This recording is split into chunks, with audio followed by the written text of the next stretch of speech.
Hi, everybody. Hi. Joel and Lior, Western Culture Through God's Eyes. Welcome back. A long-awaited episode. Babies? Got a lot of decorations here. Don't want it to be too sterile with just the white wall. We just got back from Greece on 17 days of September. That was awesome. We took Henry with us. Well, we'll post some more pictures on Facebook. You know, we obviously talk about the most serious, of topics here on this channel, but we're also very lighthearted and silly when we have fun, and you can be both, especially it's the best way to maintain your sanity, So I wanted to show you we were lighthearted too, and we especially with this topic, we want to show you all the babies that we do have. So our first and oldest kid is Squishy. We say he's 5 years old. We got him actually at New Provincetown, Cape Cod. He's a sea turtle from Finding Nemo. First I was like, whoa. Then I was like, whoa. Then I was like, whoa. So yeah, we love Squishy. He's a boy. He's the sweetest. And then I got all these for Lior. And then this is Henry. Got him in Maryland. He's 3 years old. He's really sassy, He's the voice. He's also a boy. But Henry got a birthday card for Lior, so He's a little smart ass. So he's cute. He's like that. We also took Henry to Greece as well. So, and this is Mochaccino. Mochaccino, we adopted him from Barnes & Noble. Lior wanted him as a pillow, and I thought this was frivolous at first. I'm like, Lior, that's not even an animal. That's not even a kid. Well, Lior said, well, he has a face. So it was much debated, but Mochaccino grew on me. So this is our third kid. Mochaccino's, he's two. I saw all of the satanic books that are in Barnes & Noble, and I said, this is no place for a child. I saved him. I rescued him. We're also big cat people, big cat parents. We've had cats our entire life. I've had so many cats, and so we might get one of those in the future. But it is a commitment. And for now, it's a lot easier not to have one. You're more free. So so no cats for now, but that might be in the future. So now that you're in the know about our little family, yeah, people keep asking us a lot. Are you gonna have babies? When are you guys gonna make babies? Aren't you pregnant yet? What's with the babies? And here is our answer. We will not be making any more humans on this earth. Yeah. Whoa. We're not having babies. No, we're not making babies. It's a choice. Everybody has made a choice whether they want to make them or not. And we have made that choice not to. And we actually both felt this way from a very young age in our lives. I realized that babies was a very selfish want at the age of 13. And that was around the same time that Joel realized that babies make adults' life miserable. They make them worse, not better. Now, all the adults that currently have children, this is going to be a very controversial video. We're sure of it. Everyone's going to get convicted. Not my babies. My babies are the best babies. They're the most beautiful. They're the best children ever. Every parent says this, and every parent says, my parents didn't give me the upbringing that I deserved, so I decided to make babies so they have a different they got the life that I always wanted. And every parent says this, and it's a never-ending cycle. And we made several observations from a young age. And when I was younger, I had negative feelings about marriage because I saw how miserable so many couples in the city were, and I thought that marriage was synonymous with making babies. Come to find out it's not. Come to find out you can be married, happily married, and not make babies. But because 100% of women, or 99.9% of women want babies, most men just go along with it because it's like a deal breaker for them.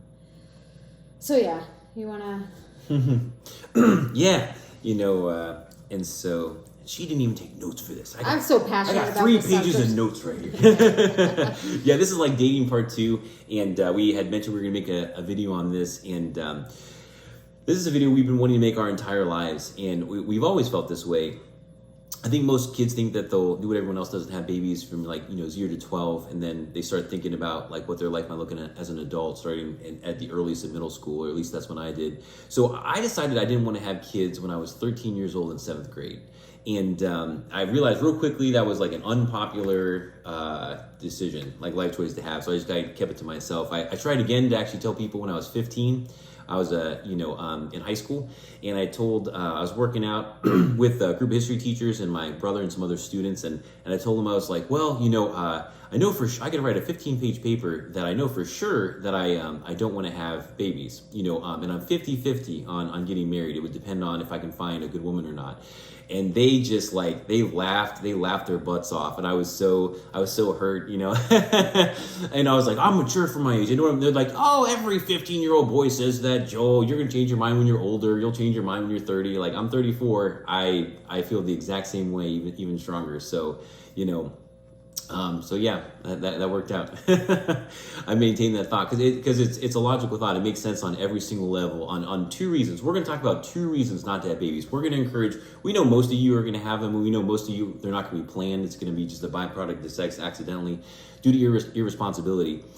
However, we are going to encourage as much of you who are willing to listen to reason and logic and wisdom to not do it. So two categories. Number one, theologically. Why theologically not to have kids? And then the second reason, which most of you will care more about, the practical reasons not to have kids. And there's a lot more of those, of course. So, but yeah, I bet you're surprised to hear that the Bible for the last 2,000 years recommends not having kids. So, you'll be like, it says be fruitful and multiply. Be fruitful and multiply. The fruit and the multiply. It's like, bro.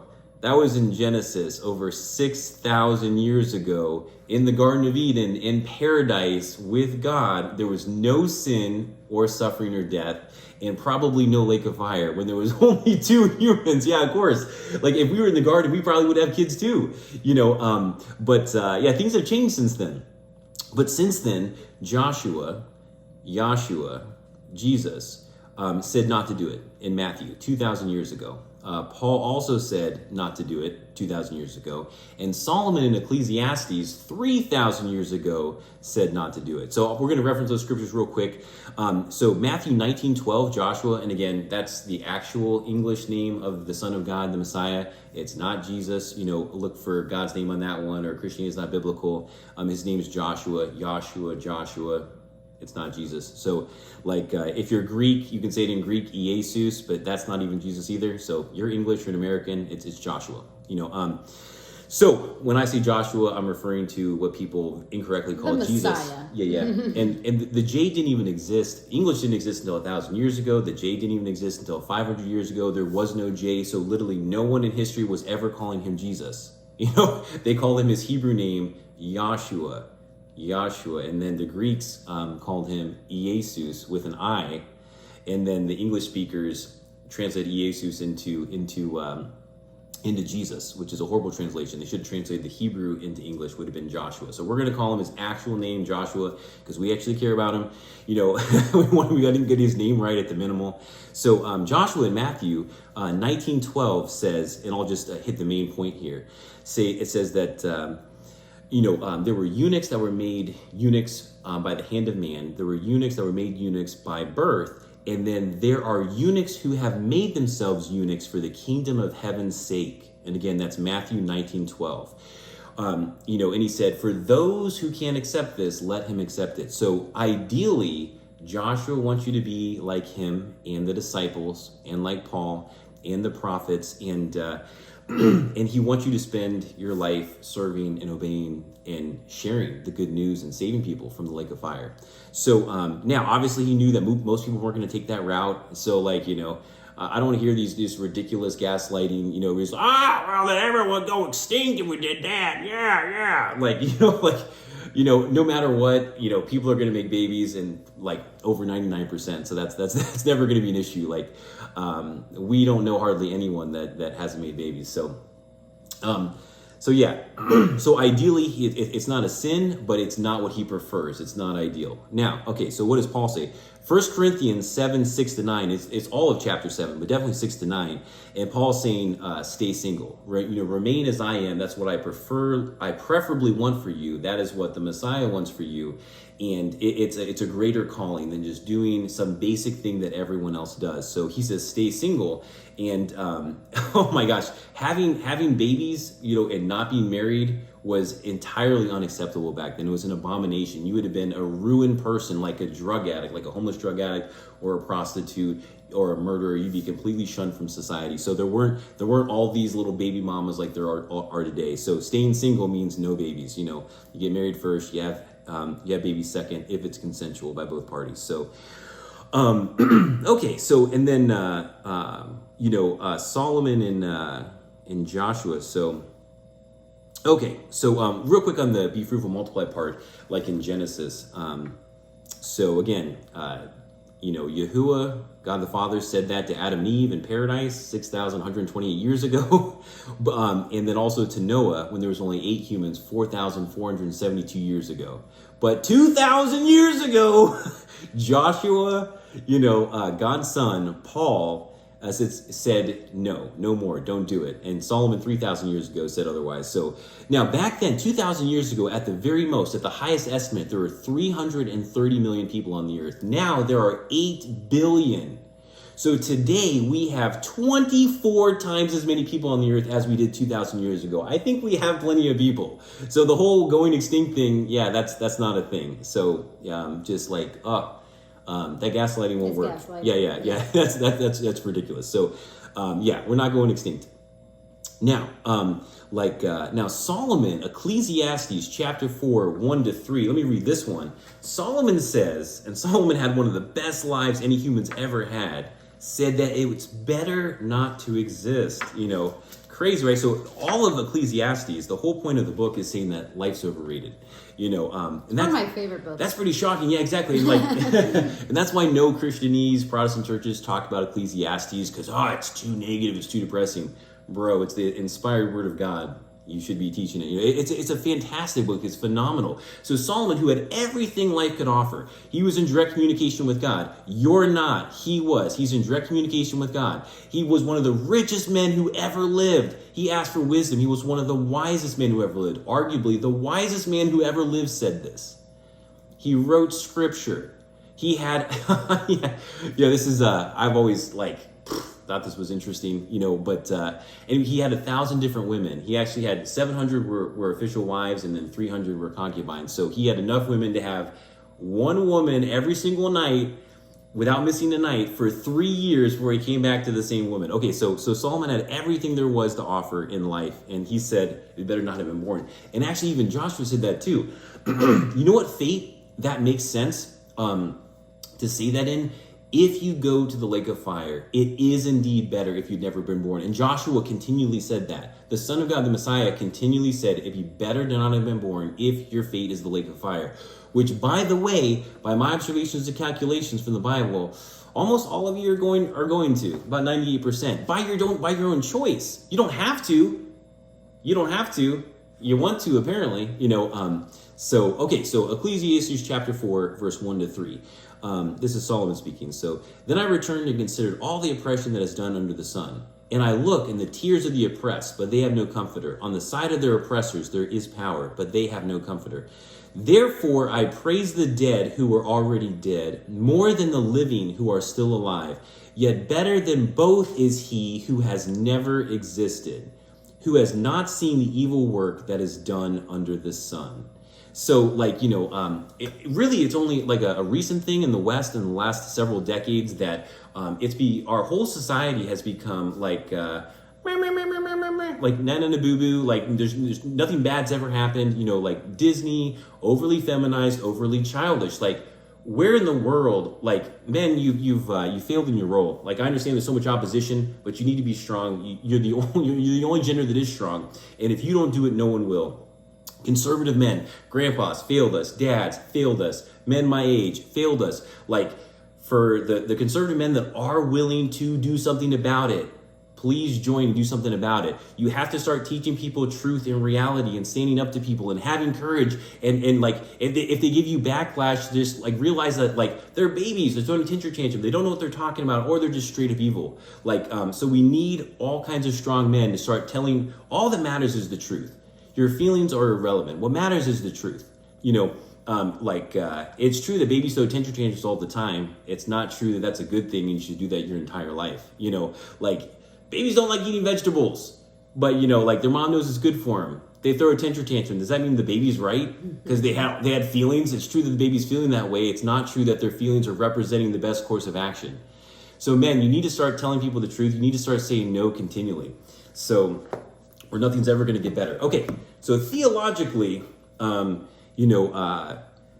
three major people, including God's Son, said to stop making babies. Like again, why is that? Well, you got a bigger mission. You want to save people from the fire, and most people will choose to go to the fire. So like, you're bringing them into a world of suffering and death. They're gonna be alone. They're gonna suffer. They're gonna face all kind of heartbreak and rejection. They're gonna struggle to survive.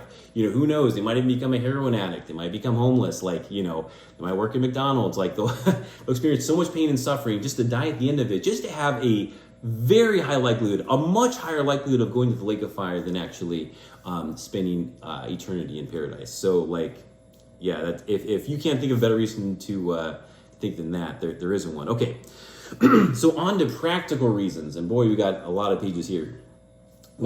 Yeah, I just wanted to, it came to mind, like, I'm sure there's somebody who watched and was like, well, Lior, I got you. I don't want to have babies because I want to give them a different life than the one I had. I'm having babies because I had such a wonderful life that I want to bless them with the glory and beauty of this world. It's like, you are bringing a child, an innocent being who had no concept of suffering, of pain, of emotional strife, into a world riddled with it. And at distractions and evil entities reaching out it from every corner of so many different paths this child can go down. You can't even handle it. Between paying for a child, between entertaining a child, between taking care of the household, like, parents cannot actually handle being in charge of their children 24/7, which is why they have to pay for all of these activities and extracurriculars in order to keep the child distracted. So bunk beds, there's so much room for activity. I've heard that so many times. This world is so wonderful, Lior. Like, they just wanted to bring you into the wonders of this world. Really? Because are you happy all the time? No. I know so many adults. I've witnessed so many adults who were depressed, who were constantly bickering and fighting and always found something to complain about, had an ungrateful spirit because they didn't understand why they were alive. People are bringing children into this world and they don't even know why they're alive. Oh yeah, like, just multiply, propagate the seed. The purpose of life is to spread your seed, survival of the fittest. And that's like a total ideological fart. Like, that's an evolutionist outlook. And we talk to multiple biblical men and they're like, well, I just want to leave a legacy. And the legacy they're leaving is a replica of them. And it's not even going to be a replica of you. It's going to be half of you, and it's going to be half of the other person. So it's going to be a different person that people try to live vicariously through. And then you're totally disappointed if that child doesn't choose what you would have chosen or do what you would have done, which 100% of parents expect their children to. So having children is entirely selfish. It's not about the child. The child doesn't exist, doesn't know the difference of between being alive and being and not existing. It doesn't exist. Do you understand? It doesn't exist. So by bringing it into the world, you are now having to save it from the world you're bringing it into. That is so selfish. That doesn't make sense. You're bringing something that didn't have to experience pain into a world, guaranteed. A lot of you live in cities, both parents work, you're sending them to public school. If you can't homeschool them full time, you can't even afford health care for anybody. You're strung out on stress for how you're going to pay for anything, but you're having the kid as a prop, as a I'm doing what is expected of humans. I am multiplying. I am spreading the evolutionist, goal. And I have this child to show off all my accomplishments for. And the kid is like, what do you want from me? What do you want from me? I didn't ask to be here. All of these expectations, all of these stresses that you're putting on this child in this world that it didn't even have to exist. And most kids aren't even grateful. You know, you sacrifice your life for this kid. Most parents sacrifice their love, their happiness, you know, their sexual relationships, their sense of ease, their hobbies, you know, sense of relaxation for their children, and the kids don't even appreciate it.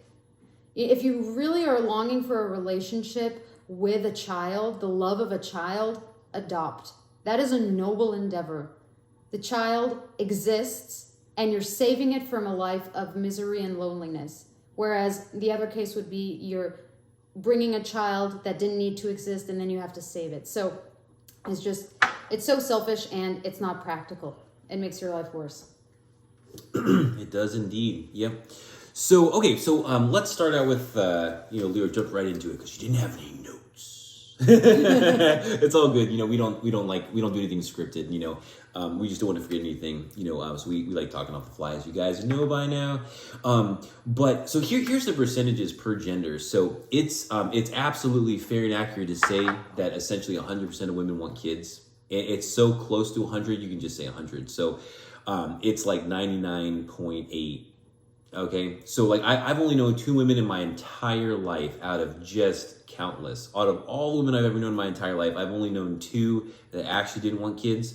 One was 59 years old. She had just made it past menopause. She'd been married twice, each lasted 10 years. She filed for a divorce both times just because she was angsty, no good reason. And she'd never wanted kids her whole life. So because she made it through menopause, I'm pretty sure it's safe to say that she didn't want kids.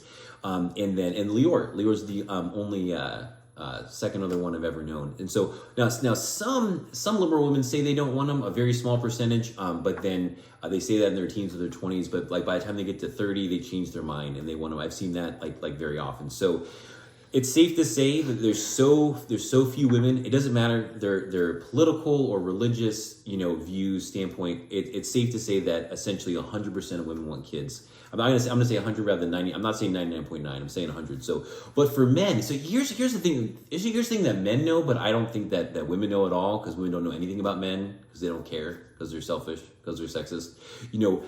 Only 60% of men want kids. And I'll be fair to say, even though I've never wanted them, 60% do, I know that. So 60% of men do also want kids eventually, once they find a good wife, if that wife is loyal and good and traditional, will stay with them for life.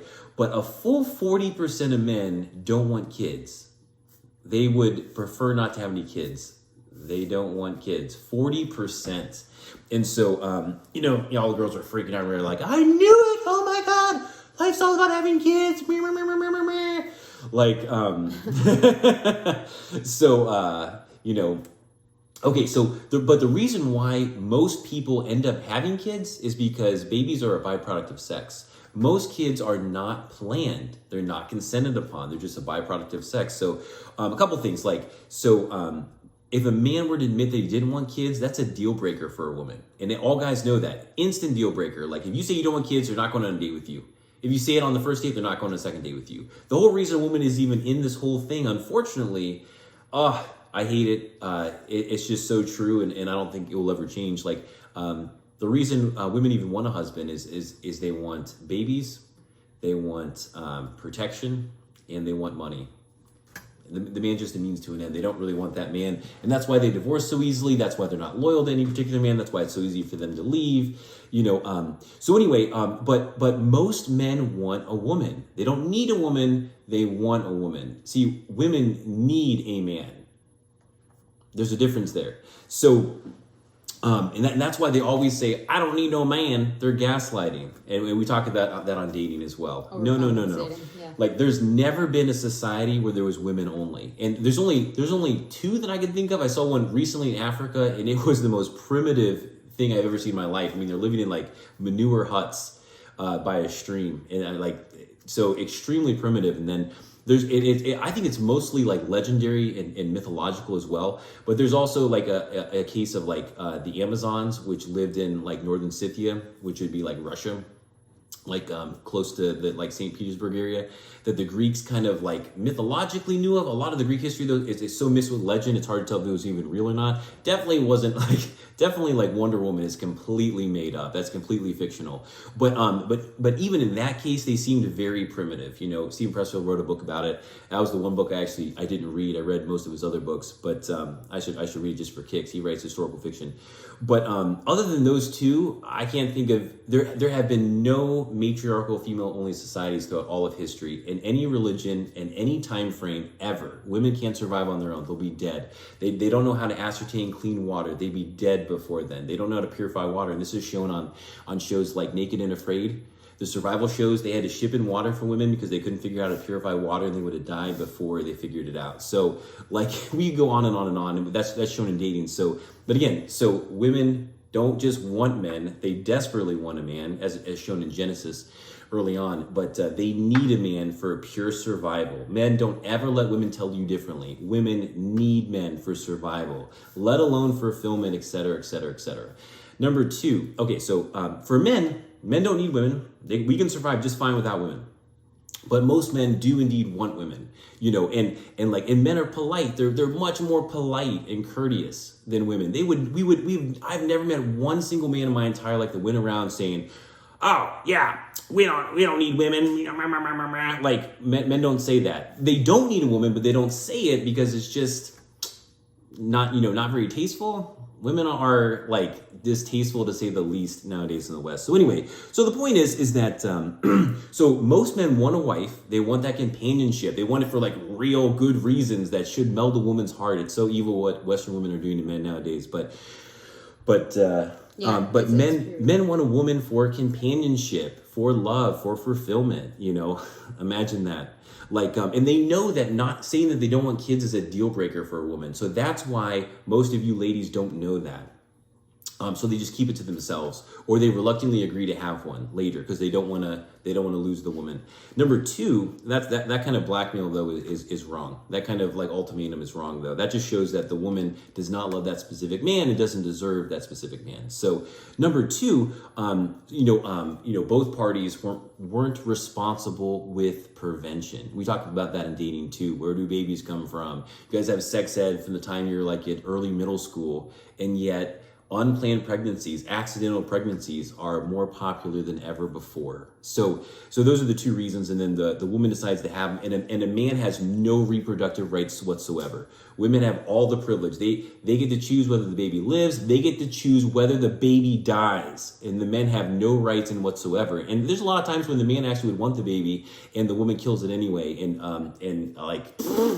Yeah, equality my ass, so but yeah, I really encourage you guys to be more responsible with preventing pregnancy. Like, for goodness sake, if you don't know how to do it, go watch Dating. We talk about where babies come from and all the different ways you can prevent it, okay, so those are the percentages. Now, going back to some other practical reasons, again, you're bringing kids into a world of suffering and death, and then almost a guarantee of going to the lake of fire after that. Like, most of you don't even believe in the fire. You're like, but not believing something isn't going to make it not exist. It doesn't matter, like, if you're like a Hindu or a Buddhist or a Muslim, most of the people watching this channel don't believe in that. They do. Just because they believe in it doesn't make it true. Nope. And so most of you watching this, most of you watching are probably traditional Protestants. And so, it doesn't matter what people believe. It matters what actually happened in history. So go check out some of the other videos that I made on that. So we've got quite a few now, and I don't reinvent the wheel. I don't want to get all the credit for anything. If someone has done a topic better than I have, I'll just redirect you to that video. It's if they can do a better job, it saves me time and energy. Awesome, great. I want to give them the credit. So I made human migration. That's a video on our channel. Go check that one out. 55 minutes. I'm gonna make another one going into the timeline that I talked about that I actually came up with just by studying the Bible and other history as well. Then there's evolution ? That's a 5-minute promo. Below that is a link to Kent Hovind's video, Lies in the Textbooks, Part 4. So there's that. And there's also archaeological evidence. You guys are missing out by more of you not checking that out. So that's a 5-minute promo for patterns of evidence The Exodus by Timothy P. Maloney, I think his name is. Phenomenal documentary. He shows you all the evidence of the Exodus from Joseph in Egypt all the way to the Hebrews of the Red Sea crossing, Hebrews in Mount Sinai in Arabia, all the way through to Jericho. It's all the archaeological evidence is there, and so again, it doesn't matter what you believe, it's impossible for everything to come up by itself. I talked about that in Christianity is not biblical, human migration, evolution. Check it out. Lake of fire exists whether you want it to or not. You're not in control of anything. Your feelings of what you want don't matter. All that matters is God who created everything. He told us what happened throughout all of history. He told us how to live, and he told us what's going to happen in the future. And you can choose whether you want to be on the right side of that or not. So kids make your life worse, not better. I think the reason why most babies happen is it should be obvious by now. Men have testosterone causes sex drive. So men are very positive and like orgasms, and preferably they would like to have an orgasm through a woman's vagina. That's most men's favorite form of orgasm. And for women, they want babies from the moment they're born. They're a baby who is cuddling and playing with a baby. So they think the very essence of a woman, they look at their mom and they're like, oh, what makes her a woman? Oh, well, I guess she's a mom. She has a baby. Yeah. And so so they're a baby playing with the baby. It's like, oh, baby. The estrogen causes nurturing and wanting to give something love. So that's why women love children. They love animals. They should first and foremost love their husband. It's so incredibly unnatural and just evil that more women don't love their father and then their husband. And that's primarily done by their single mom and the culture that we've created through that. So, but that's what estrogen does. So most women, when they have sex, they're hoping that they actually get pregnant. And they think that if they get pregnant, then the guy is going to go from, just wanting a hookup to, he's going to be like Mr., Archie Griffin. He's going to be like the perfect husband and perfect dad. He's going to step up. Well, that used to happen when we actually had shaming tactics. We had cultural standards. We had rules and morals. We don't have that anymore. So they don't have to do that anymore. They used to back then, not anymore, not since the 60s, not since 1964. So women stop doing that. All you're going to do is just, you're just rooting your life from then on out, and then no man's going to want you, and your life's going to be so much harder. So he's not going to turn into perfect dad. If he didn't have a talk with you beforehand, and if it wasn't specifically intended to we're going to date for a long time, I'm going to get you an engagement ring, we're going to get married, and then we're going to wait, and then when I consent to it, we're going to have a baby, we're going to have this many kids, then no, he doesn't want a baby. And sure, and sure, guys, if I made it 34 years and Lior made it 28 years without having a baby, it's totally possible to do. You can be responsible about it. But, I encourage all men to do that. You got to be responsible because all women want babies and they all want them as soon as possible. But women have total control of whether babies are made or not.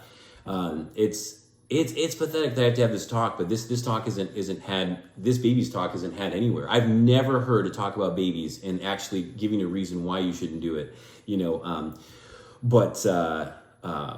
number one, it's the woman that decides if sex happens or not.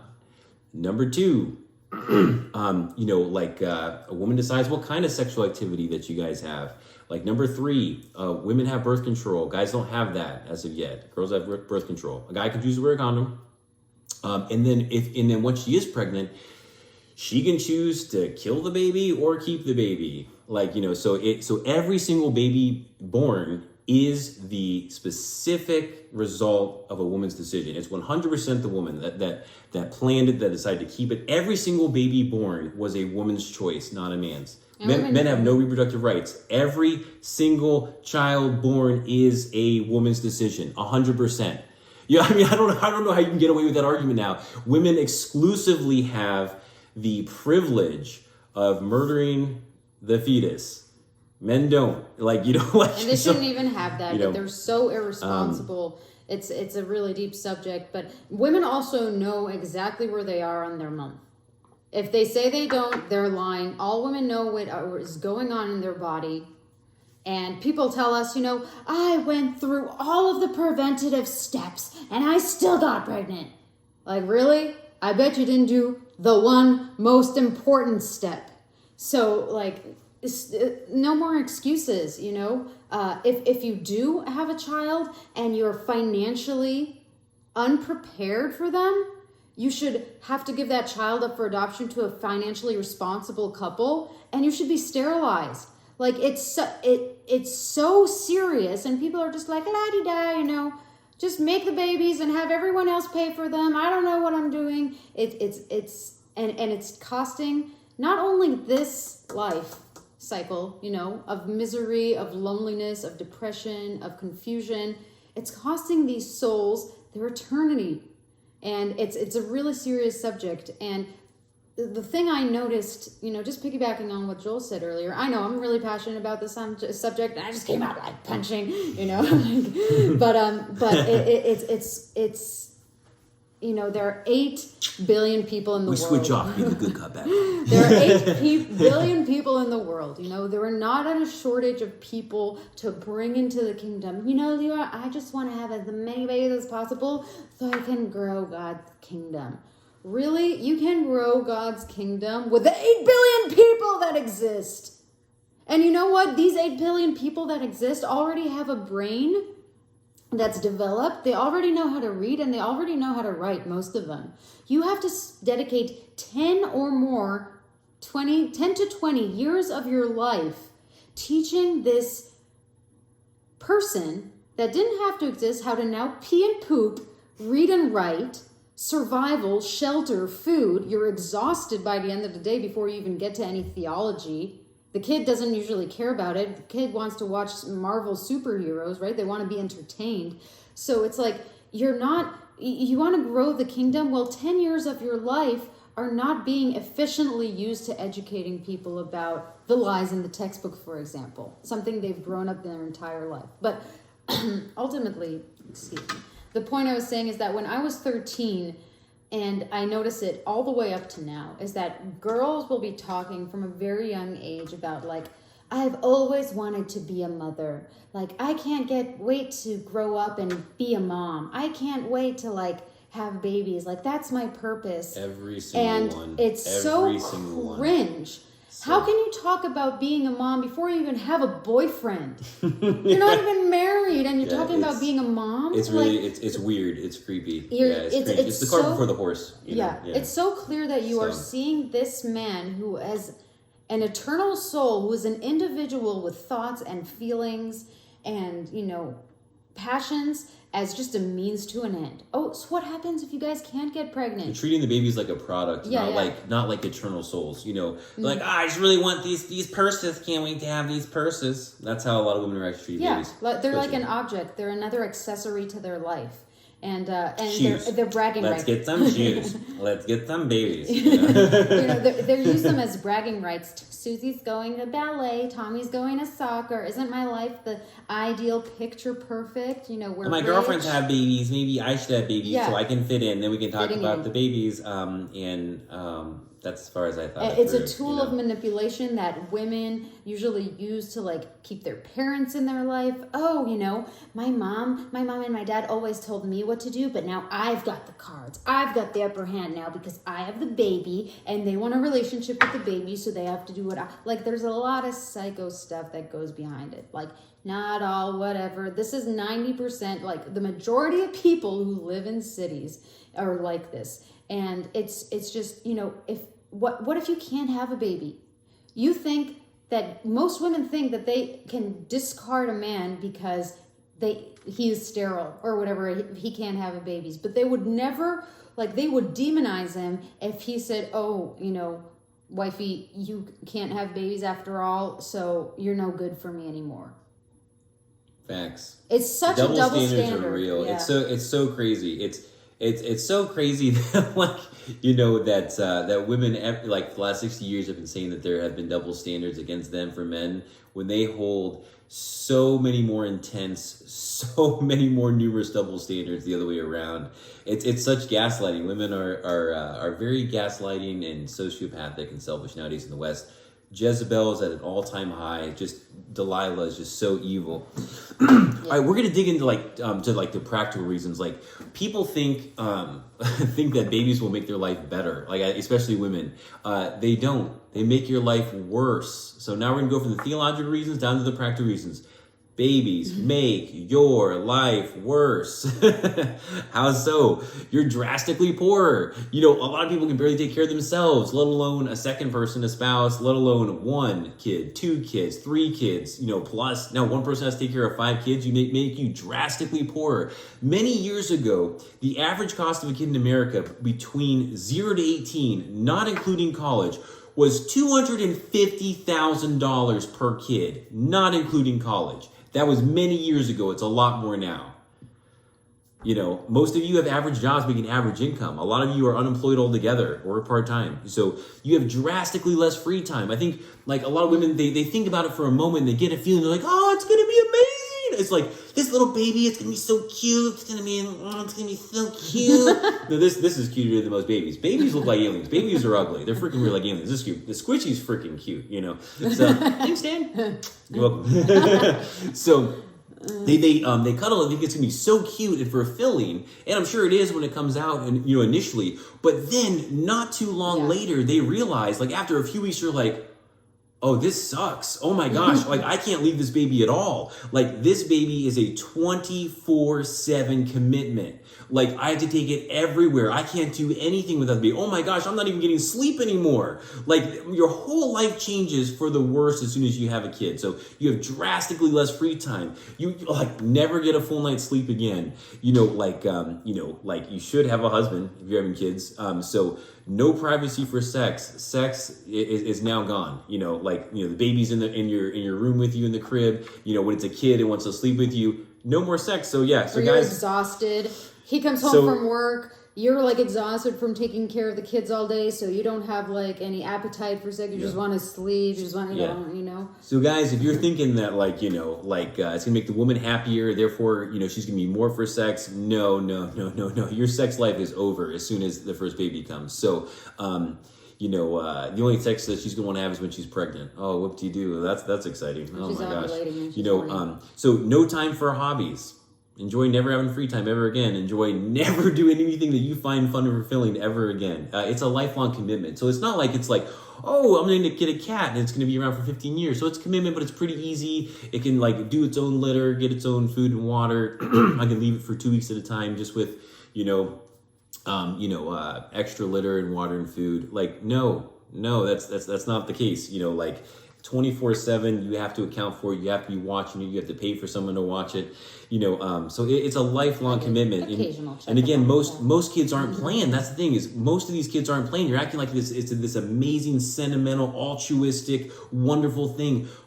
Most kids, 9 out of 10, are not planned. That explains everything. They're not planned. They're not planned. They're not consented upon. It's just irresponsibility. Absolute irresponsibility. You're not doing you're not doing abstinence. You're not doing any other forms of sexual activity. You're not doing the calendar method. You're having sex while she's ovulating. You're doing vaginal intercourse. You're not pulling out. You're ejaculating inside of her while she's ovulating. There's no condom. There's no birth control. No surgeries. Pure irresponsibility. And I'll jump down my list here. So. The most irresponsible people have the most kids, the Jerry Springer types. The worst quality parents have the most kids, and the most responsible parents have the fewest amount of kids. It's such a trash system. It's such a shame the way that works. We wonder why people we have crime the way we do, and why life's so unideal, why we have murders. The reason why so many people are turning out like crap is because their parents were crap. So crap parents produce crap kids. You know what they do? It's monkey see, monkey do. They don't say, oh, my parents did it the wrong way. I had a friend that did it the right way. I'll do it the way my friend's parent did it. Nope. They just keep repeating the same cycles. Oh, my parents were alcoholics, so I'll be an alcoholic. My parents were drug addicts, I'll be a drug addict. My parents didn't work, so I won't work. My parents didn't, believe in the Bible and study history and teach me that, so I won't do that either. I'll just go through the motions, and it'll be fine. So it's monkey see, monkey do. So okay, now you as parents, you're going to sacrifice your entire life for them. It's such a sacrifice. It's talked about as if it's like a stuffed animal, like a kid. You are sacrificing your entire life for your children's life. Your life is over the minute you have a baby. Gone. As soon as that baby comes out, your life is over, especially if you have more than one. And guess what? Your kids aren't even going to appreciate it. Let that sink in. Your life as you know it is over. The life with free time and you getting sleep and you actually get to having sex with your spouse. As soon as you have a kid, it's over. It you're all not going to revolves appreciate around it. that child. And the thing is too, you can't even, now, partly you can blame for, but not all the way. It was your choice to bring them into the world. They didn't exist. You chose them to bring them into the world. It's your fault, not theirs. The kid, everyone doesn't get to even choose whether they're born or not. It's a very interesting philosophical thing to think about, and I would love to talk about. We'll talk about it on another video, but not here. It's the only way it can be done, but it's pretty interesting. You have free will from the time you're born, and your whole life is a result of your free will, except whether you exist or not. So the kids are going to be entitled. They're going to be constantly complaining. They're going to be constantly wanting more and comparing you to their friends' parents. Oh, I know we have a big enough house. Why don't you work more hours so we can make more money, have a nicer house, and buy all these video games, and buy all these dresses, and prom, and meh, meh, meh, meh, meh, meh, meh. You're sacrificing your entire life. You're a slave for your kids.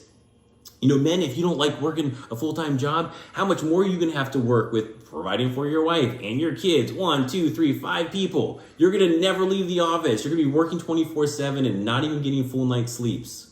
Close to 7 days a week. Yeah. Women, if you don't like doing domestic chores, do you know how many more domestic chores you're going to be doing having kids? If you don't, I don't think you even like doing it for yourself, but you realize that you have to. But if you don't like doing domestic chores even for your husband, you're going to have to do so many more, and you're going to like it even less doing it for 1 kid, 2 kid, 3 kid, plus yourself, plus your husband. Okay, cool. So 5. You're doing domestic chores for not 1 person, not 2 people, but 5. Oh, wow. Whoop-de-doo. That's so exciting. Can't wait for that. And after all of that, after all the sacrifice that you guys make with working for money and domestic chores, make sure your house isn't a disaster and it's clean and food and everything, most parents and kids break off their relationship as they get older as adults. And it's usually, sometimes it's one person, it's usually mutual. As soon as the kids reach a certain age, women like the ages 0 to 4, when they're completely dependent on their mom the best. I don't think women know this, and then both the men like the ages 5 to 12 the most, because they don't like that they can't interact and talk with the baby. The women love that. They're like, oh yes, it totally needs me. I feel needed. This is what life's all about. How fulfilling. It's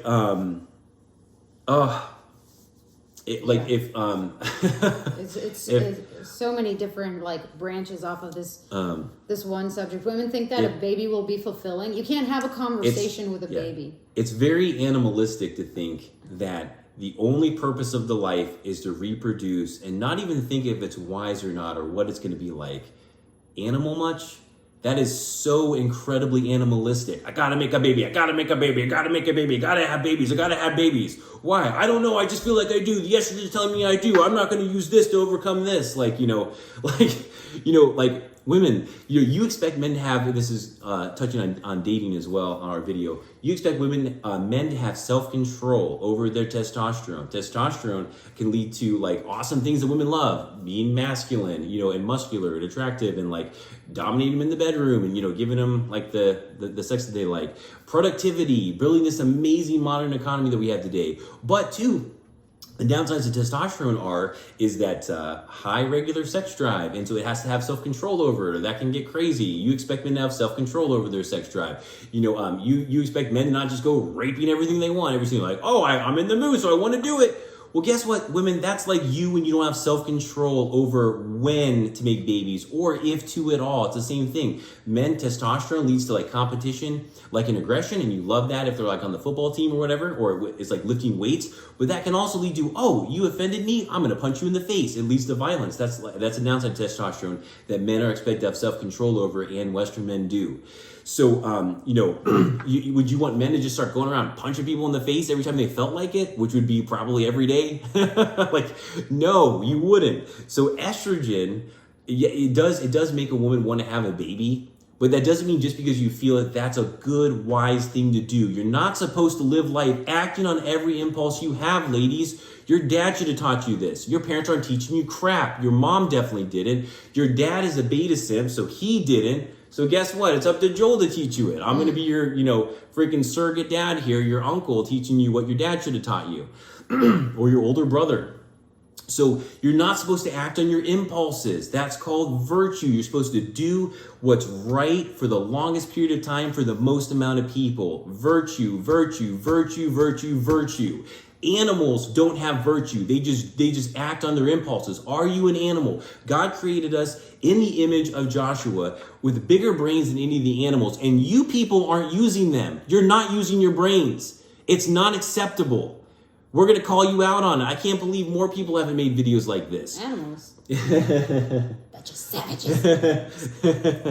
Yeah.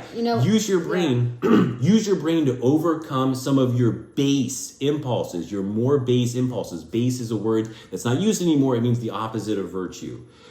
So again, like... okay, a lot of women love the experience of being pregnant because it's sexual for them, and they just want to continue being pregnant because of the high levels of estrogen, because they love talking about their boobies swelling, and yes, it's they won't talk about it. You've never been pregnant. I've been around tons of prego and nursing women. I hear all their conversations. They love talking about nursing. The babe sucking on the teats. Like they get off of it. It's weird, ladies. It's like, it's totally sexual for them.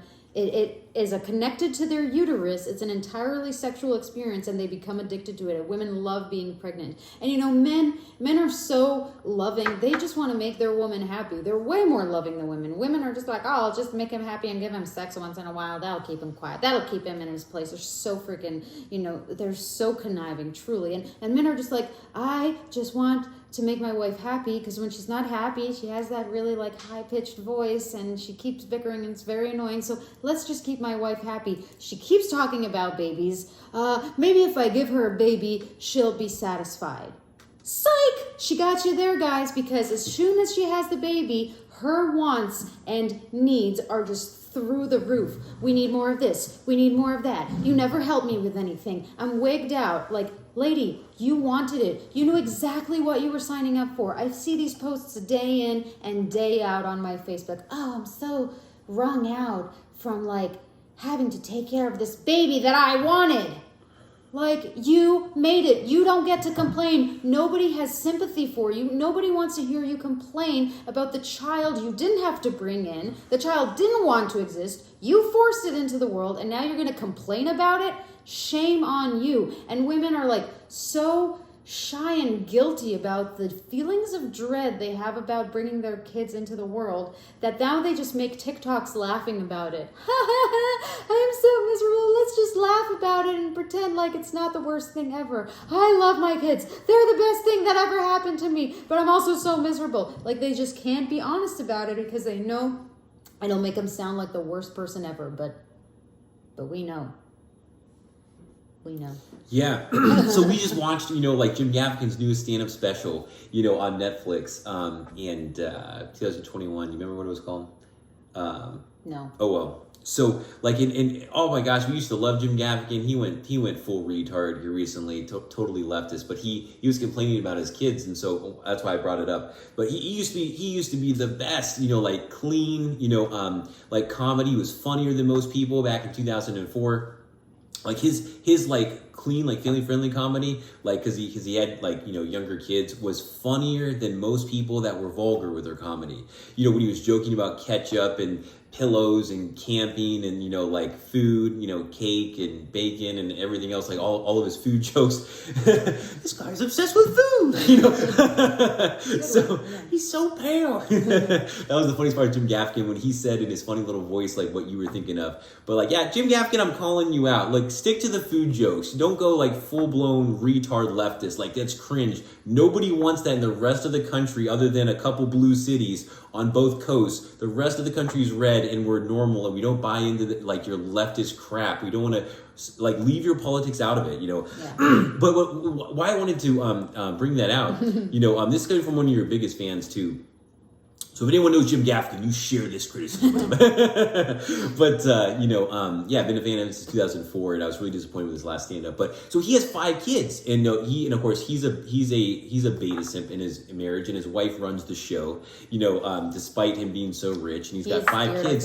And yeah, exactly. He's such a weak, passive, cowardly beta simp, and he said it all throughout his comedy. I was like, wow. Self-deprecation jokes. Yeah, I was like, yeah, exactly. And he was like making fun of himself. Like he was just like, pathetic, and he doesn't even know why his wife's with him, and his wife's so pretty. And we looked at a picture like, what in the world is he talking about? Like aren't you a millionaire? She's pretty average. What are you talking about? You guys both look about pretty average, and you're freaking rich. So I think she's getting the better end of the deal. He gave her 5 kids. Dang, So, but he complained about his kids. Look, if you have a kid, you don't deserve to complain about it. Shut up. Shut the French toast up. Don't you dare freaking make a kid of your own volition and then spend the rest of your life complaining about it. Oh, that's what most of you do. Hey, guess what? Here's an idea. Maybe you could think about that in advance like we did, not make a kid, and then your life would be amazing. Boom! No one ever thought of that before. Imagine that. And everyone was cracking up. They're like, oh, it's so true. We're all so miserable. Yeah. That's why we have to buy tickets to the stand-up show so we can get away from them for 20 minutes. People use comedy to say uncomfortable truths, realities that would be unacceptable and distasteful to say in any other context. He was telling the truth. Something's not funny if it's not true. It's funny because it is true. So he was talking about how he gives his kids perfect lives, and the kids loathe him. They don't want to be around their parents. They think their parents are geeks, blah, blah, blah. They think their parents are oppressing them rather than sacrificing life for their benefit. And he just was thinking about how it just wasn't worth it, and his kids are average, and they're not appreciative, and they're ungrateful, and they don't want to have a relationship with them, and blah, blah, blah, blah, blah, blah, blah.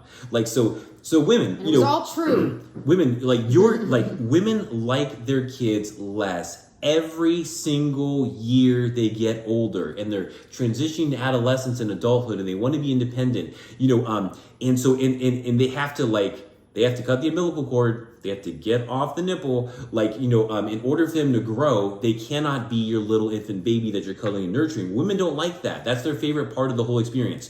So women, you have such a short period of time that they're in that window, where they're an infant and then a toddler. So as soon as a kid goes from 4 to 5, they start liking it less and less and less. And as soon as they're a teenager, they hate the kid, and they can't wait till the kid gets out. And then you know what they want to do? They want to make another baby. Let's do it all again. Want the little baby face.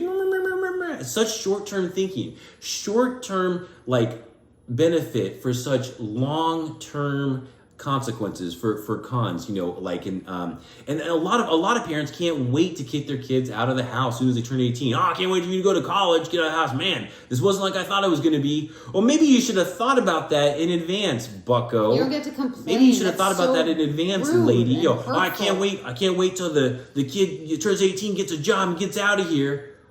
Maybe you should have thought about that before you had a kid, and thought maybe this isn't going to be as perfect and as amazing as, I don't know, my feelings for 5 minutes thought they were going to be. Yeah. Blah, blah, blah, blah, blah. They're a person with agency and thoughts, and if you don't have anything to teach them, they're going to go to everybody else. I'm sure somebody was thinking, well, I want 5 babies, but I'm not going to make my husband pay for all of them. That's a lot of stress on him financially. He doesn't have to spend 100% of his time at the office. He only needs to spend 80% of his time at the office. The other 20% of the time, I'll spend at the office. This is most women. And it's okay, if both of you are working, who is teaching the kid? Oh, don't worry about that, Leora. We'll send them to public school or even private school if he's rich enough. It's okay, so why do you have the kid if you're not even taking responsibility for teaching it everything it knows? Women have this overly romanticized notion, like Joel said, about what it's like to have a baby, and then they realize they can't even pee in peace, that they get woken up at 6 a.m. in the morning, that they're constantly cooking and cleaning the kitchen and constantly laundry, and the laundry just never ends all the time. You know why parents put their kids to bed early? It's not because kids need more sleep when they're younger. It's because that's the only time they get free time, a moment's peace. That's why they put them to bed so early. We're going to put you to bed at 5:30 p.m. because you need more sleep. Right, and then that's why kids wake up early, because they've been asleep for 12 hours, 5:30 a.m. Why are they getting up so early? Are you serious? You can't do the math, put that together there. So then you don't my realize gosh. that the kid is going to be up your kazoo 24/7. So the mom is like, is bonkers. She's like, okay, I need to get this kid out of the house. I need to get this kid some activities. Like, send it to school, send it to summer camp, send it to after school classes, soccer, basketball, whatever. Send it to trombone classes. Like, do you play trombone? No, you don't. Trombone is not necessary for your survival. That's a totally frivolous, unnecessary expense and distraction. You're just doing it to get the kids something to do so they're not asking you any questions, because guess what? You don't know anything. You're just going through the motions like every other person alive. You just had kids because you're trying to fit in with every other person alive. So they'll finally leave you alone. When are you getting what do you want to be when you grow up? When are you going to college? What are you going to do for work? When are you getting married? When are you having the babies? Oh, I finally had the babies. Now they're off my back. You're just doing it to fit in so people stop asking you, when are you going to continue to fit in? How about you learn some history? You don't know anything. That's why you got to send your kid to public school. What the hell are they learning in public school? They're learning what a terrible parent you are. Like you're taking zero responsibility for bringing this kid into the world. You don't even know why you're bringing this kid into the world. Most of you parents aren't involved enough. Like either you don't want to be, or like you can't because you're working too much. But like the whole point of having a kid is to teach them, and almost none of you are teaching them anything. You know why? Because most of you don't know anything about history or the Bible or how you should live, what happened in the past, what's going to happen in the future. None of you care or know anything important at all. Yeah. You're just going through the motions, So having kids is actually very, very selfish. Absolutely selfish. You're having kids to make you happier.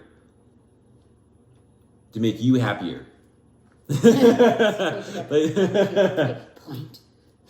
It's so true though. How incredibly selfish and awful is that? One of the reasons men give to have kids is for legacy. We're going to talk about that. And the reason women have kids is they think that I'm not really good at anything, and I don't really feel needed, and I don't know what my purpose is. I definitely am not going to learn any history of the Bible or do any of that. I actually study it and live by it and share that with other people. So I guess I'll make a baby. Yeah. Oh, cool. You'll be so special. You'll do what everyone has always done throughout all of history. You're going to do what everybody does. Wow, so special. And then you realize it's not what it's cracked up to be, and then you're going to complain about it on Facebook. That's what Facebook is like. They're so men and the legacy ideas. So okay, here's the thing. You know what's not selfish? If you really love kids, which most of you actually don't. If you really love kids, and if you want to be altruistic and benevolent, and humanitarian, adopt. There's tons of kids that don't have parents.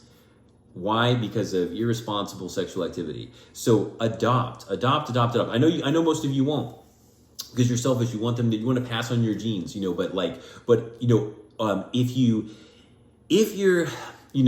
we need people like that in the world. If you do love kids, and if you want to not be selfish, and you do want to do something good, and you're a pretty basic person, and so you're not very brainy, adopt. We need people to do that. Adopt. Adopt. And then once all the kids are adopted, then maybe we can revisit this topic. But they're not. There's plenty of orphans all around the world, and including this country. So and that just shows how selfish you are. You don't want to do that. You want your gene, someone that looks like you, to pass on, and you know why? See, that is a very atheistic, evolutionary thought. So evolution teaches, atheists believe that there's no point of life other than survive and pass on your genes. That's literally what the religion of evolutionism teaches. So all of you people that affiliate with the Bible, and you think that God's commandment, you know what he wants out of you? He wants you to make a baby. Really? Says nowhere, anywhere at all. And he actually says not to do that thousands of years ago. We just quoted you the scripture early on. So, no, you're doing it for you. So, you know what he wants you to do? He wants you to save people from the fire that are currently going there, that already exist. He doesn't want you to make more kids so that they have a chance going to the fire too. Okay, so legacy, evolution, men, you don't have a legacy. This is, what a joke. You're not Alexander the Great, who didn't have an heir in time, Like you're not the emperor of the Persian Empire, or you're not the emperor of Rome. You're not the president of the United States, or the king of the former British Empire. You don't have a legacy. All of you are middle class. You're anonymous. You don't have a legacy. Yeah, you're an employee. Like, what are you talking about? A legacy. So here's the thing: you're gonna have a kid, and that kid's not even gonna care about your life.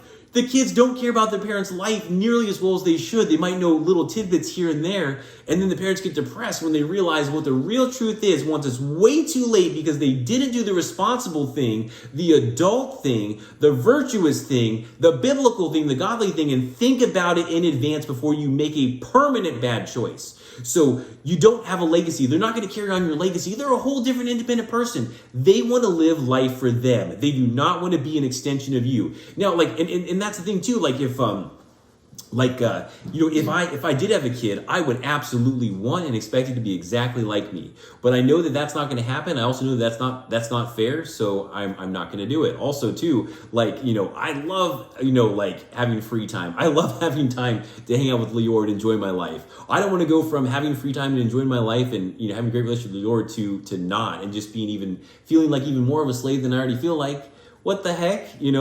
So you're not going to have a legacy. So, your kids, they don't ask you about your life because they don't care. So they're not going to pass off your memories on. It comes from an atheistic thought process where you don't actually believe that there's anything after you die. It comes from a subconscious belief that you just pass out of existence when you die. And so I've been saying this continually. I'm saying it on this video too. I say it on my other videos as well. Check out what happens when you die for more on this.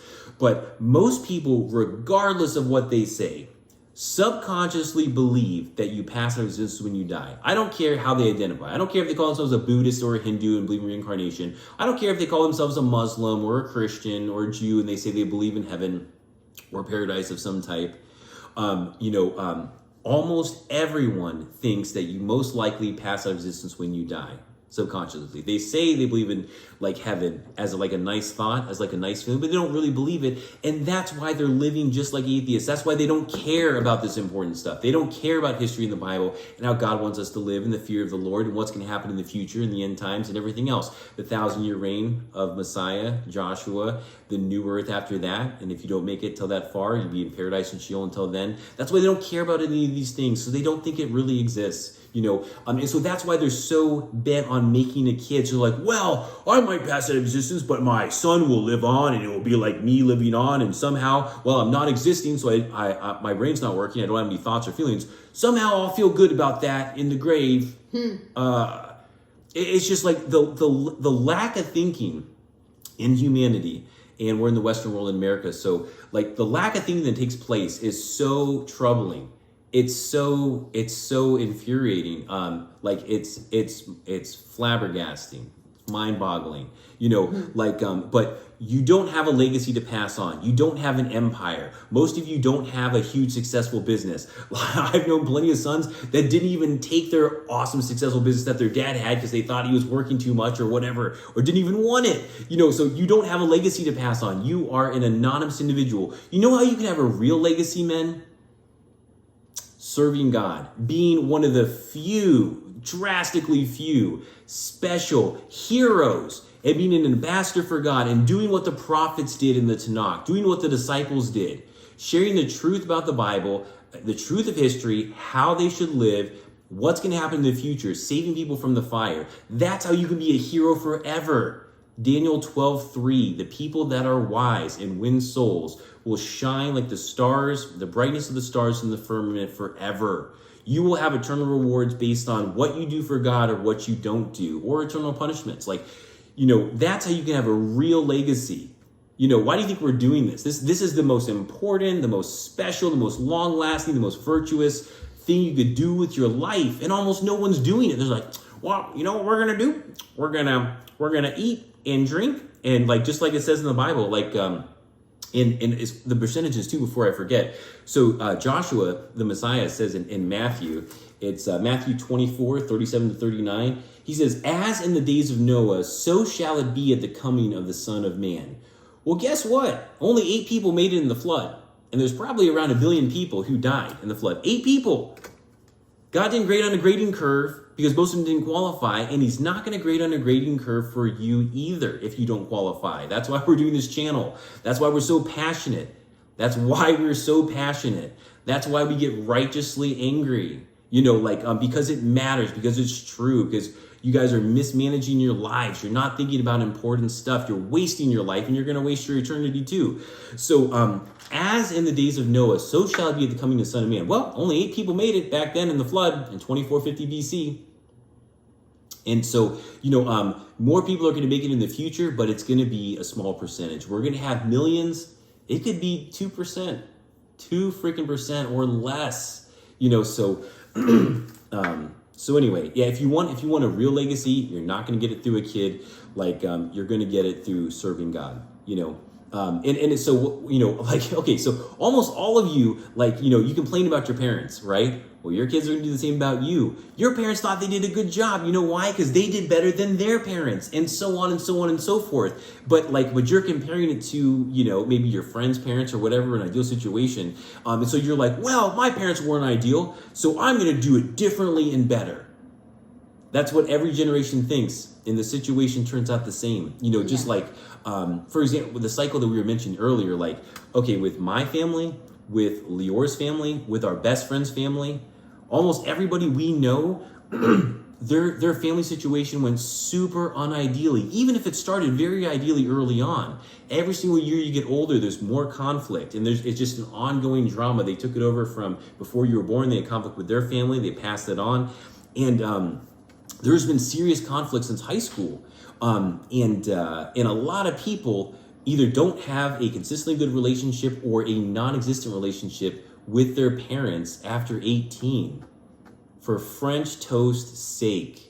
And that scenario is more common than not. So and the reason people keep going through the same cycle is everyone keeps saying that everything always turns out perfectly for everyone. No, it doesn't. It doesn't turn out perfectly for anybody. It turns out bad for most. So we're going to be those people, leading the way in talking about reality. About go ahead. Your kids are not living to serve you. And most parents think that that's exactly what your kids are going to do. A lot of people think, I need to make kids so somebody will take care of me when I'm older. Do you realize how selfish that is?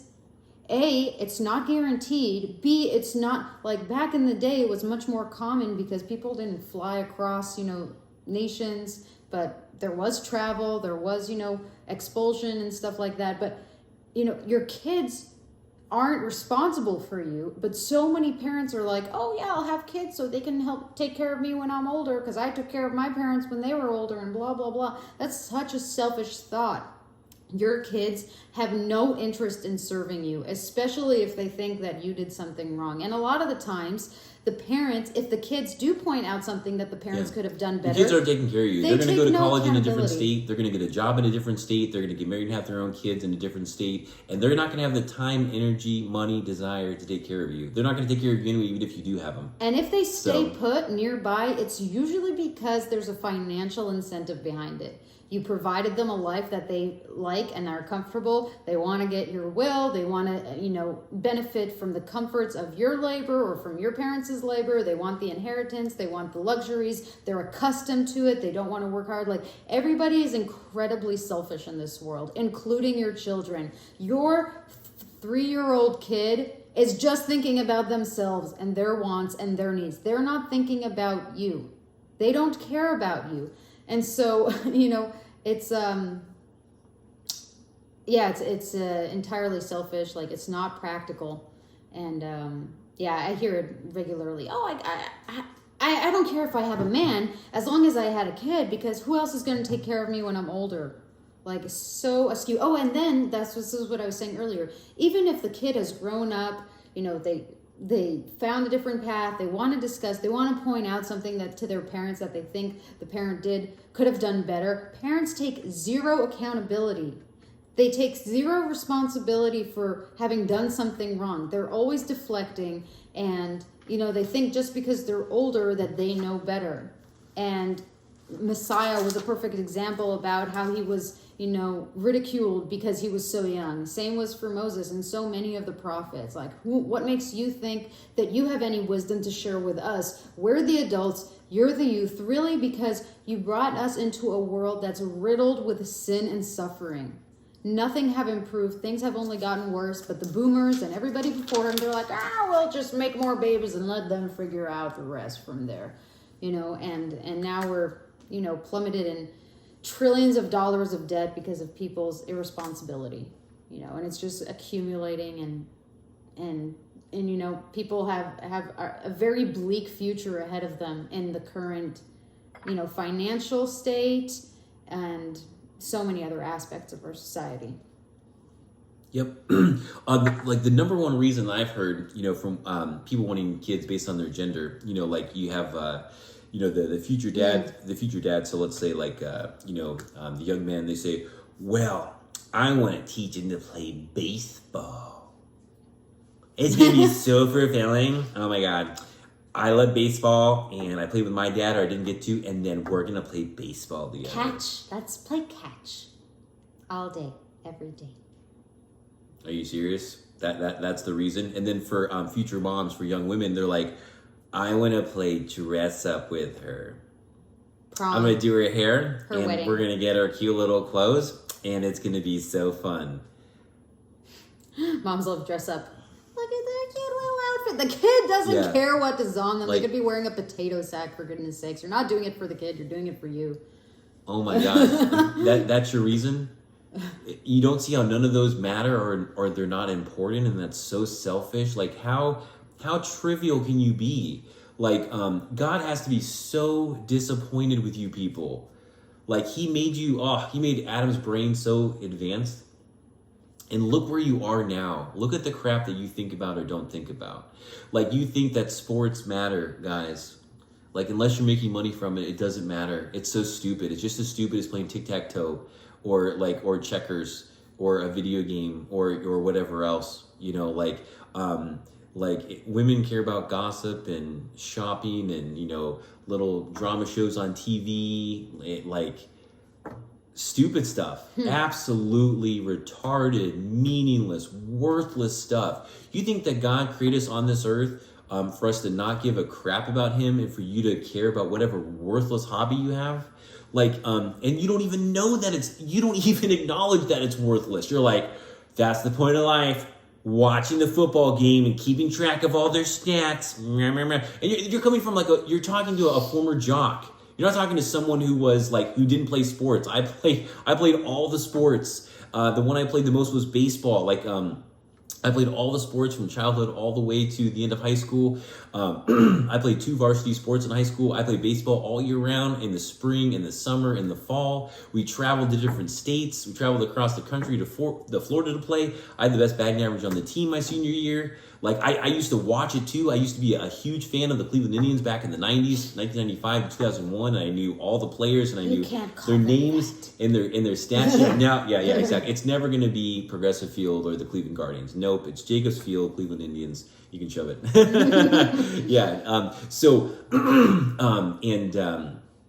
Yeah, I knew all the players and all their stats, the batting averages, everything else. Like my family was huge into sports, especially baseball. So you're talking with someone who partook in that, the playing of and the watching of sports. But even back then, I would ask my parents, I'm like, it's so funny. I thought the whole point was to play pro baseball and to be, famous and feel special and make a lot of money. And then my mom was like, well, the chances of that actually happening are slim to none. So you really want to be something that's more achievable, like a lawyer, doctor, engineer. So I picked, okay, if those are my only choices, I guess I'll be a lawyer, So I'm like, then why are we spending so much time, energy, and money on baseball then? We spend so much time, energy, and money on baseball every day, countless hours, countless tens of thousands of dollars, countless years. It's stupid. It's so foolish. How can you people not see this? It's so foolish. If you think that Joel's harsh, just wait till you stand before God. Just wait until you stand before Yahuwah and see how that conversation goes. It's so incredibly foolish. You're wasting your lives. And women too, you like to, oh, Cole, he's so harsh on sports. Women, you like stupider crap than sports. Shopping. Just nothing but shopping. Retail therapy. Your stupid TV shows. Watching the Kardashians and all the crap that you like to watch. Everything you like to watch is Real stupid. Housewives. You like to read and watch fiction. Nothing but fiction, Fantasy. fiction. You like to gossip about people. Yeah, that's all bad. That's all unvirtuous. None of that has value in it. None of that's productive. None of that's important. None of that has long-term value, what God wants you to focus on.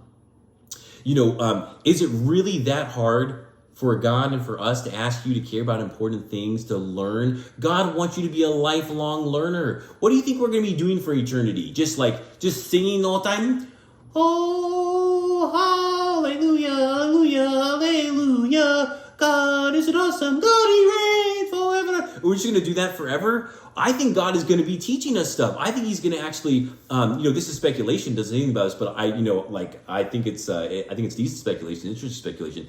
I think he's going to actually show us all of history, show us what everyone looked like, how everything went down, and every biblical person, the culture at the time thought that they were a loser. God's going to go back and show us that they were heroes, and everyone else that was doing every other manner of activity was actually a loser, according to him. All those people are thrown into the fire, eventually passing out of existence after they burn for a long time. Watch what happens when you die after that. And then only the people that lived for God and cared about important stuff will be glorified and honored and praised and will have personal time with God. There's going to be this is what we should be talking about. So everything that you do or don't do in life matters according to God's standard alone, not yours. If you want to live for you, you have one short lifetime to do that in, and then it's over. God's so benevolent. He's going to allow free will to happen. He's going to let you live life away from him and do whatever you want to do. As soon as your life's over for 100 years, that's it. Game over. Now it's time to tally up the righteous things you did for God versus the wicked things you did that Satan wanted you to do, and reward you and punish you accordingly. Have you guys read that there's going to be a new Jerusalem that Joshua's going to physically reign from? First, he's going to reign over this earth for 1,000 years. Revelation. First, he's going to have to physically slaughter his enemies. The second half of Revelation chapter 19. Joshua, the Messiah, God's son, in an army of angels is going to come out from heaven, from top of the sky, the scroll rolled back. And boy, that's going to blow everyone's mind. Come to the battle of Armageddon, the plain of Megiddo in Israel, and slaughter all of his enemies. So Satan, the beast, the Antichrist, the false prophet, all other fallen angels, Nephilim, and all the humans that want to fight God at that battle. He's killing everybody. He is slaughtering everybody physically. That's not very loving. Oh my God, Joshua, It's all about the love. Oh my gosh, the most loving guy. That's not very loving of Joshua to do that. He's gonna kill everybody. Yeah, he is. So see, the way he came, both of those are consistent in a part of his character analysis. Both of those, he gives you grace initially. If you spit in his face with the grace, you're dead. That's how it works. It's like in Nineveh. His grace is not unconditional. It is entirely conditional. You either obey him and want to be righteous, or you want to be wicked and live with Satan, and then you pay the consequences for that. So he's going to wipe out his enemies at the Battle of Armageddon. That's at the end of the 7-year tribulation. And then he's going to physically reign over this earth for 1,000 years and enforce morality, enforce the way he wants us to live. And if someone sins, you will be able to sin. They'll immediately be punished. And then after that, ironically, there's in Revelation chapter 20 is where this is. After that, Satan, who was in Tartarus for 1,000 years, is released one more time. So interestingly enough, so shockingly, he is literally Satan released from Tartarus. Watch what happens when you die for more information on Tartarus. he gathers a whole bunch of people, apparently countless people, who don't want to live under Joshua's reign. Jesus, Joshua, that don't want to live under Joshua the Messiah's reign of all this holiness and righteousness and goodness and love and etc. And the lifespan's going to be extended too, like it was in the pre-flood world. Babies are going to be born, we think, during that time. People will also die, but only once they live up to 1,000 years old. People are going to do one last revolt upon the city of Jerusalem, but it's not much of a battle. Yahuwah, his father, consumes them with a fireball from heaven, and then they're done. And so from then on out, they're cast in the lake of fire at that point. No more rebellion, and then the new earth is established. Everything is established back to the Garden of Eden. Heaven is revealed, it's like a heaven and Garden of Eden combination, and that's the end of everything. So it's not that people don't know the truth. It's not that people have not known the truth. It's that they don't like it. Like, even Adam knew the truth 100%. So did Satan. But Satan, the serpent, and Eve, and Adam all chose to live away from God. And was that a good choice or was that a bad choice? Did the life get better or worse because of that? It got worse. It got worse. But the serpent sold it as a better life. Yeah. Adam's like, well, Eve, I'm sure you know better. And his life got worse because he submitted to Eve. Eve submitted to Satan. Adam submitted to Eve. They were all damned because of it. Yeah. In this life, and if they didn't actually have the blood to atone for their sin, it would have been for forever. But I think that they, of course, did. They regretted it immediately after they did it. So, how many of you are dwelling on Revelation chapter 19, 20, 21, and 22? All of eternity. Those, oh my gosh. Those 4 chapters are phenomenal. You all should be dwelling on that every single day and talking about it. Doesn't get talked about very often. Everyone's like, that'd be nice, but we're probably going to pass out of existence. I've never studied anything, so I don't really know. God created us with the largest brains out of his entire creation. We're the pinnacle of his creation, with a brain that's more large proportional based on any of the other animals, and you're not using it. Your brain's a muscle. A lot of you folks, some of you, not most of you, some of you have realized how to exercise your body and make it look as attractive and healthy as possible. Your brain's a muscle. Your brain's your most important muscle in your body. Why aren't you using it? God wants you to use it. Yeah. And if you use it continually, it will lead you back to him, back to all truth, back to all knowledge, morality, goodness for everyone.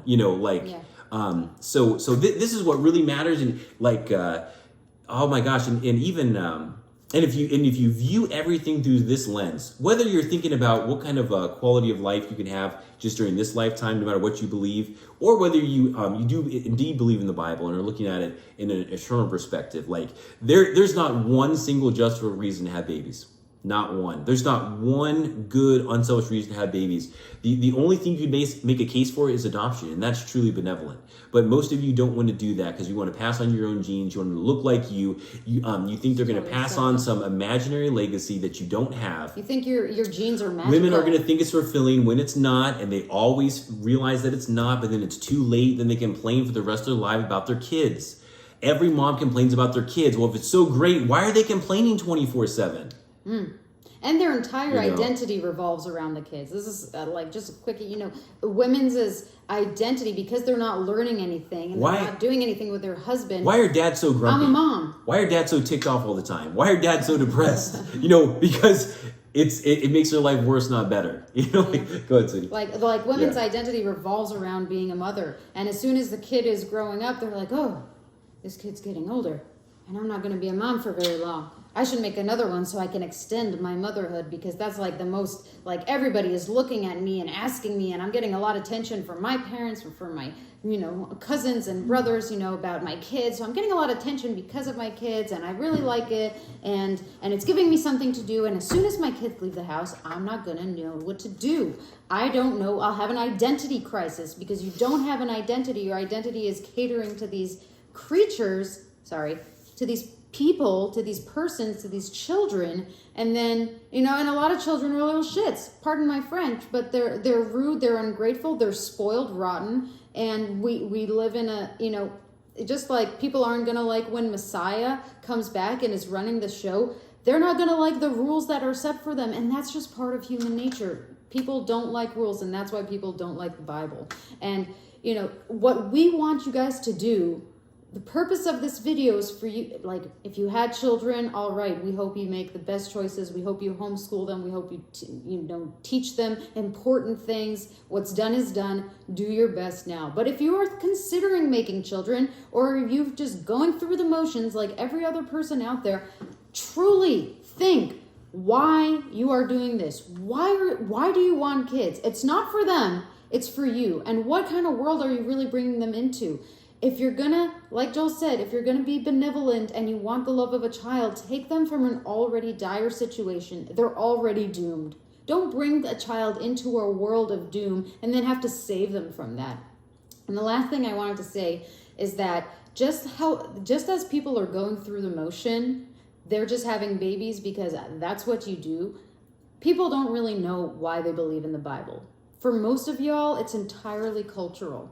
They're like, oh, I realize that if I follow these instructions, I'll have a better life. But you guys, that's not a reason to believe in it. That's selfish. We believe in the Bible. In case you weren't aware, we believe in the Bible because it's a history book. It's the history book, and the history is true. It's a first-hand account of what has happened all throughout history. And the archaeological evidence proves that. It's, Abraham knew Shem, who knew Methuselah. These are first-hand accounts passed down from one person to another. That's why we believe this. This is because history has proven it. Not because it's a cultural thing. Most of people that go to church just do it because kumbaya. Check out our video on human migration for more on that. Yeah. If you were in Turkey, you would be Muslim. Because you don't actually believe. You don't know why you believe. You think, everyone thinks God's talking to them. Everybody thinks like they put a twist on the Bible to make it feel better because you're looking at it from how it's benefiting you. People are entirely selfish. The Bible isn't a feel-good book. It's supposed to convict you. It's a feel-bad book. That's why I like Ecclesiastes, because it's not romanticized. It's talking about the reality of this world. Solomon was the richest man. I remember reading about his riches. He walked into halls made of pure golden brick. Could you freaking imagine that? Huge pillars of gold. And he was miserable. He had all the ladies. He said, this life is overrated. I wish I was never born. So if he had so much glory, and look at our life now. Truly, think about who and why you are bringing children into this world. If you want to help work towards the kingdom and please God, there are plenty of individuals out there who are lost, who don't know anything, who need to exercise their brain. As you age, whatever is least used is going to deteriorate. So if you're not using your body and you're not building muscle, your physical body is going to deteriorate. And if you're not using your brain, that's going to deteriorate. So you can be walking around looking strong and healthy, but having dementia. Or you can be totally alert in the head, but not be able to wipe yourself. So it's really important to keep both things functioning. And the mind is just, if not more important than the body. You have to keep it growing. You have to deepen your knowledge and understanding. And stop just going through the motions and teaching your kids to do the same. Mic drop. We'll have to wrap it up here soon, sweetie. So just closing thoughts. So that's all. A lot of you guys are so basic. You're gonna think, oh my gosh, because they're saying that everyone shouldn't make dozens of babies, that they just hate children. They just hate children. They just hate children. No, everyone likes kids, and we do too. We love kids. We actually love children more than you guys. I have 10. I have 4 siblings. I have 10 nieces and nephews. 10 nieces and nephews, and I love them to pieces. I love them more than anything. One of my most cherished roles in my life, and one of the most fulfilling, is being Uncle Joel. I freaking love the title Uncle Joel. That's one of my favorite things, in life. So, but just because, you love kids like everyone does, doesn't mean you need to make more. A lot of you think as childish as this Peanuts cartoon that I saw a long time ago, many years ago, back when I was a kid. So it was Lucy and Linus talking. And, Linus goes, what happens, if there's like 7 kids waiting to be born in heaven, and then, but then, a couple only decides to only have 2. And Lucy looks at him and she says, your knowledge of biology and philosophy and theology are shockingly inadequate. And Linus is like, ... I still think it's a good question. Your kids don't exist until you decide to make them. They don't exist, until you decide to create one through sex, embryo, 9 months growth, birth. You're choosing to bring an eternal soul into this world that has a better chance going to the lake of fire than it does live in paradise with God forever. So you're choosing to exist. They don't exist before then. Not existing is not a bad fate. It's it's not but before I was born in 1988. Before I was born, I wasn't sitting around thinking, oh my gosh, this sucks. I don't exist. Oh, I just can't wait to be born and have life. It's going to be so great. It just so sucks to not exist. You don't exist. You don't have a brain, so you don't have thoughts, or feelings. That's not a bad thing at all. What is bad though is being an unqualified parent, which most of you are, and then bringing him into a world and bringing him into an unideal situation where you don't have a husband, you don't have a dad, or you don't have a husband, and you're poor, you're not working, you guys are substance abusers, you're on alcohol, you're on drugs, meth or heroin, you guys are dumb, you don't study, you don't know history, you don't know the Bible, you don't know what happened in the past, you don't know how to live in the present, you don't know what's going to happen in the future, and you live in a transgendered matriarchal home, and then, bringing a perfectly content, non-existent soul, it's philosophically, it's not a thing, but anyway, just for this analogy. And then you're bringing them into a miserable life. We had great childhoods. We were lucky. We were born in the Western world. We were born just a few decades ago. We were born in a really lucky time. So we're lucky and grateful that we were born in some of the worst times about all of history. But despite that, we've had horrible, traumatic things happen in our life. We've had many times in our life where we're like, this is awful. It would be better if we weren't born, we didn't exist. Real talk, people, real talk. How about we have some real talk? Why do we never do that? Why does our society, our country never have real talk? I'll tell you why. It's overly feminized, so then it's childish, and it's just Disney all the time, and positivity, it's fake. It's absolutely fake, and it's harmful. The truth is long-term the most beneficial thing. It might seem unideal at first, but then long-term, it's more beneficial. The truth is always the right thing to do.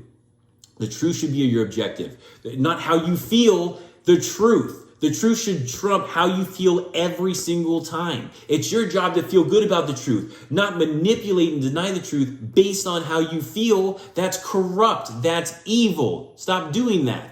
So if you love kids, cool. Be a great uncle and aunt to the kids that already exist. If you love kids, adopt kids that don't have parents. Stop making new kids and then putting them through a life of suffering that they don't have to experience. So they can experience death, they can experience rejection, they can experience poverty. Maybe they can be a lucky victim of a crime and then go to the fire after that. We don't live in the Garden of Eden. It's not a perfect world. It's not a Disney world where everything works out okay, where everything is fine. There are crimes every single day. There is wickedness every single day. There is evil every single day. There always has been through all of history. And just when you think you might be lucky and you might live in a safe suburb like we do, most of the world, evil all the time. Desperate poverty all the time. Most people, they don't have the truth of God in the Bible. They don't have atonement for their sin, so they're going to face the fire, sinning away. And even in America, when you do know the truth, a lot of you reject the truth, how God wants you to live, and you'll pay consequences for that. The point of life was God created us in the garden to have a relationship with him. These 3 parties chose not to have a relationship with God, be separated from him. Satan, Eve, Adam, they chose to get kicked out of paradise. They chose not to have a relationship with him. And we've all faced the consequences from that. And it's implied that we would have all been curious and made that choice as well. That's the implication. It's a great philosophical talk for another time. But these are the things we should be talking about rather than the non-stuff that you guys are talking about. Oh, it's Halloween. Let's celebrate Halloween. Yeah, ghosts. like, you know, like, and then it's so funny to see like so many different like affiliates. I call them affiliates. People that might identify, that's a good word nowadays, as a Christian, but like, no, they're not. Like, but there are so many Christians out there that are like, yeah, I celebrate Halloween. It's innocent, you know, candy and, you know, it's children and like, you're right. Yeah. You know, like I said this quote on Facebook in our group. Yep. I don't see the problem of celebrating a holiday that worships Satan, said most American Christians. Like, you know, like, oh my God, it's Satan's holiday.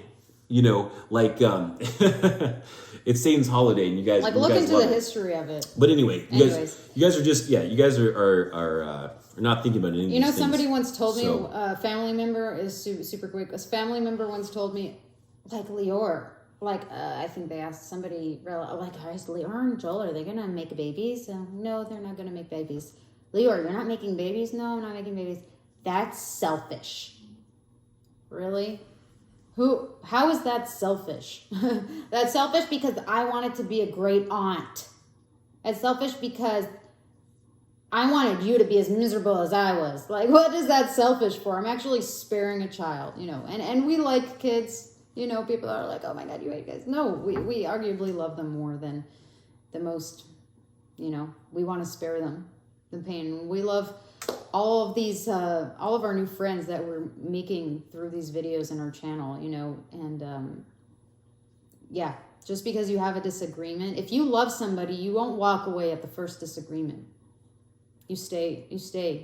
Anyways. We're best friend. You final thoughts. That's it. Yeah. Anything else? That's it.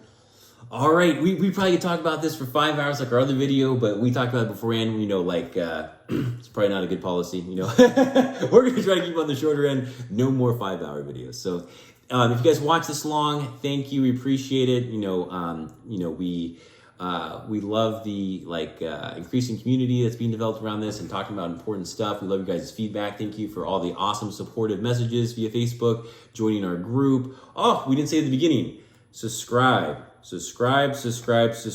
right now. Push the bell button. You know, what we were thinking about initially, we were hoping to never have to say that because we thought it was cheesy, because we're like, yeah, if you like the channel, you subscribe. But like, a lot of people just, you know, they, if you don't tell them, they just forget. So, so guys, if you liked, you know, if you like this video, if you watched at least 2 and you like it, subscribe.